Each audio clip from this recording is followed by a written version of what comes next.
अस्सलाम वालेकुम जी।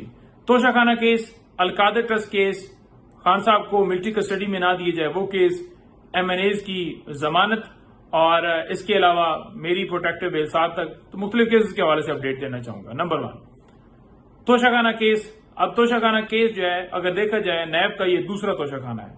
पहला जो तोशाखाना था उसमें 14 साल सजा हुई, अब दूसरा जो है यहाँ पर ओवरऑल चौथा केस है। खान साहब को इससे पहले 2 दफा वैसे सजा हो चुकी है, एक नैब तोशाखाना केस और एक उससे पहले जज हुमायूं दिलावर ने। कानून ये कहता है कि एक अगर जुर्म होगा तो उसके ऊपर एक कार्रवाई होगी। ये नहीं है कि आप केसेस पर केसेस बनाए जाते रहें। 108 गिफ्ट हैं तो 108 दफा केसेस बनाए, बल्कि तोशाखाना के रिलेटेड अगर एक मामला है तो उसके ऊपर एक केस बनता है। लेकिन आपको पता है कि ना कानून है ना आइन है। हाई कोर्ट के मुख्तलिफ जजेस जो है रिमार्क्स दे रहे हैं कि आप क्या करें। इसी तरह से पूरी दुनिया कह रही है कि आप एक जुर्म के ऊपर एक कार्रवाई होती है, लेकिन ना यहाँ आइन माना जा रहा है, ना कानून है, ना ही कोई और चीज है। तो लिहाजा वो तोशाखाना केस जो है चल रहा है। हुकूमत का आप देखें क्या कर रही है।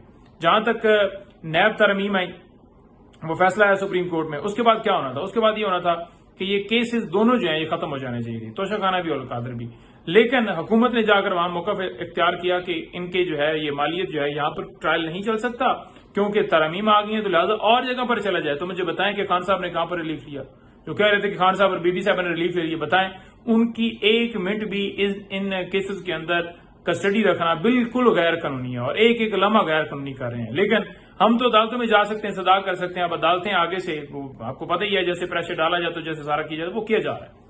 तो तोशाखाना जो केस है उसकी अगर बात की जाए, उसमें आज नोटिफिकेशन भी हो गया। नोटिफिकेशन क्या हो गया? नोटिफिकेशन हुआ है कि जेल के अंदर ट्रायल होगा। अब ये था कि अगर वहां पर तोशाखाना केस, जैसे आपको पता है सुप्रीम कोर्ट में फैसला आया उसके बाद बंद होना चाहिए था, लेकिन गवर्नमेंट ने वहां पर ये कहा, जो प्रोसिक्यूटर थे डेफिनेटली उन्होंने जाकर ये कहा कि जनाब यहां पर नहीं तो अब FIA जो है उसके रिलेटेड ये मामला है। तो लिहाजा स्पेशल जज सेंट्रल को मौजूद अदालत ने ट्रांसफर कर दिया केस। हालांकि उस अदालत के पास इख्तियार नहीं, अगर उस अदालत में चल नहीं सकता तो उसके पास ये तो नहीं है ना कि ये मेरा नहीं बनता जी उसका बनता है। आपके पास नहीं है, तरामीम के अंदर भी कहीं पर ये जिक्र नहीं है कि वो तिसाब अदालत जो है वो ट्रांसफर कर सकेगी, लेकिन वो कर दिया गया। उसमें अब जो है वो हमने सदा की है इस्लामाबाद हाई कोर्ट से कि जो बिल्स हैं खान साहब और बीबी साहब, क्योंकि हमने बिल्स को पुश किया था कि बिल्स डिसाइड की जाए, क्योंकि हमने वहां पर ये नहीं कहा कि जनाब क्लीन चिट दे दी जाए, बल्कि हमने कहा कि हम चाहते हैं कि बेल्स दी जाए, as a matter of right उनका हक कि उनको बेल मिले। लेकिन नहीं हो सका। हाई कोर्ट में आया तो हाई कोर्ट ने जो है उसमें हमने सदा की है कि इन बेल्स के अंदर जो है वो डायरेक्शन जो है वो दी जाए ताकि जल्दी से जल्दी बेल डिसाइड। अब उसके ऊपर इस्लामाबाद हाई कोर्ट ने नोटिस जारी कर दिए। देखते हैं अलकादर ट्रस्ट केस। अब अलकादर ट्रस्ट केस के अंदर 1 रुपए का फाइनेंशियल बेनिफिट ना खान साहब ने लिया है ना बीबी साहब ने लिया। ये हम तो कह रहे थे।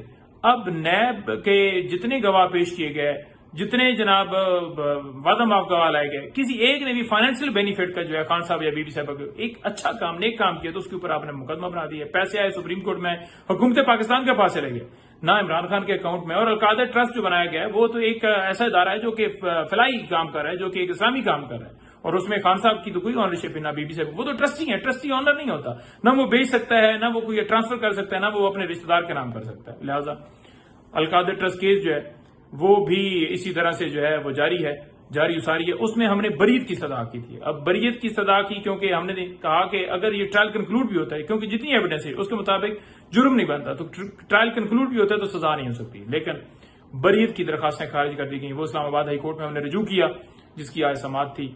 अब उसके अंदर आगे देखते हैं मौजूद अदालत क्या करती है। तो उसमें भी अब समाअत जो है आपके सामने मजीद आने वाले दिनों में होगी और आपको सारा पता चलेगा। तीसरा, खान साहब को कस्टडी जो है वो मिलिट्री के पास ना दी जाए। मिलिट्री कस्टडी जो है वो अनकॉन्स्टिट्यूशनल है। हालांकि अगर आप देखें तो काजी फैजल साहब भी उस बेंच का हिस्सा थे, 5 मेंबर बेंच ने वो फैसला दिया था। उस वक्त उन्होंने कहा था कि आईनी तरमीम के बाद भी सिविल का मिलिट्री ट्रायल नहीं हो सकता। लेकिन आपको पता है कि ऑफिशियल्स मुख्तलिफ उधर से भी, आर्मी के भी और इधर से भी जो है वो हुकूमती फॉर्म 47 वाले वो भी कह रहे थे बार बार कि जनाब प्रेस कॉन्फ्रेंस के जरिए कि मिलिट्री ट्रायल जो है मिलिट्री कस्टडी होगी, फैज के साथ होगी, उसके साथ होगी। तो हमने हैंड ओवर करने के हवाले से किसी का इरादा तो हमने इस्लामाबाद हाई कोर्ट से रजू किया, लेकिन वहां पर जो फेडरल गवर्नमेंट है उसका मौकफ ये है कि अभी तक हमें कोई ऐसी जो है वो सदा नहीं आई, कोई ऐसी चीज नहीं हमारे सामने आई कि जिसमें हम क्लियर बता सकें कि हमने करना है। तो अदालत ने मजीद मोहलत दी, उन्होंने मोहलत मांगी है। तो वो अब देखते हैं उसके अंदर जो है मोहलत दी गई है कि वो अगली डेट के ऊपर क्या करते हैं कि वो आकर बताएं, असिस्ट करें कि किस तरह से जो है वो अगर कल करते भी हैं तो मिलिट्री कस्टडी लेते हैं। ये तो नहीं है ना कि बगैर नोटिस ये बंदे को उठाओ और लेकर जाओ, और ये रिमार्क्स भी आज इस्लामाबाद हाई कोर्ट में है, तो उसमें ये चल रहा है। इसके अलावा जो हमारे MNAs सारे वो पाबंद सलासल थे, उनके हवाले से बेल्स के लिए मूव किया गया था, वो तमाम के तमाम जो है मौजूद अदालत ने आज उनकी बेल्स कंफर्म की हैं। मेरे ऊपर भी और दीगर रहनुमाओं के ऊपर भी FIR दर्ज थी, तो उनकी बेल्स जो है वो कंफर्म हो गई हैं और अदालत ने रिहाई का हुक्म जारी किया है। तो इसके साथ साथ मेरे ऊपर मुकदमा थे या दीगर, उन्होंने भी मुख्तलिफ ने प्रोटेक्टिव बेल्स करवा ली, जैसे उमर अयूब, असद कैसर साहब या जरताज गुल। तो मैंने भी पेशावर हाई कोर्ट से आज रिजू किया था और वहां से प्रोटेक्टिव बेल ले ली। जिस वक्त ये छापा और सारा लग रहा था असेंबली के, क्योंकि उनका टारगेट असेंबली पे था, तो हमने सारा देख लिया।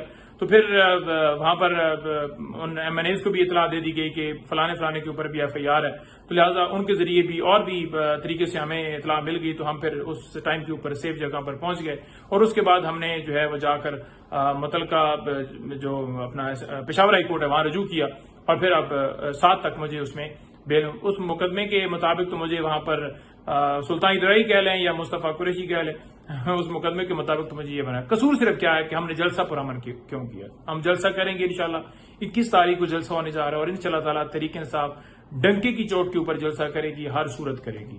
और आखिर में मैं ये कहना चाहता हूं कि ये जो घुस बैठी हैं, ये चाहते हैं कि आइन के ऊपर हमला करके जो है वो आइन को पामाल किया जाए, जमहूरियत को पामाल किया जाए, अदलिया के ऊपर हमला किया जाए, तो हम किसी सूरत इनका हमला कामयाब नहीं होने देंगे, नहीं होने देंगे, नहीं होने देंगे।